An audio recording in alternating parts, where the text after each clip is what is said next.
বসন্তপুরে এরকম চায়ের দোকান আর কোথাও নেই। আজকে চলে এসেছি বসন্তপুরের টি অ্যান্ড পান স্টলেতে। এখানে কি কি চা আর কফি পাওয়া যায় আর চায়ের স্বাদ কেমন তা জানাবো তোমাদেরকে। ওখানে গিয়ে প্রথমে মেনু কার্ডটা দেখে নিলাম, যার মধ্যে আছে ব্ল্যাক টি 10 টাকা, ব্ল্যাক কফি 20 টাকা, টি পারমিক্স 20 টাকা, ক্যাপুচিনো লো সুগার রয়েছে 25 টাকা। তাহলে তো বুঝতেই পারছো এই দোকানে কত কিছু রয়েছে।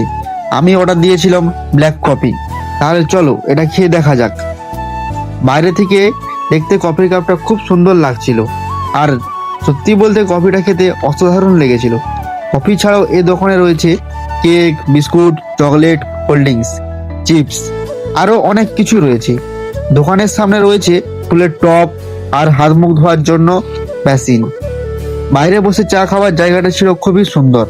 তোমরাও যদি এই দোকানে চা কফি খেতে আসতে চাও, তাহলে দোকানের লোকেশন হলো বসন্তপুরের ভারত পেট্রোলিয়াম পাম্পের ঠিক উল্টো দিকে। ভিডিওটা যদি ভালো লেগে থাকে তাহলে লাইক কমেন্ট করে দাও। দেখা হচ্ছে পরের ভিডিওতে।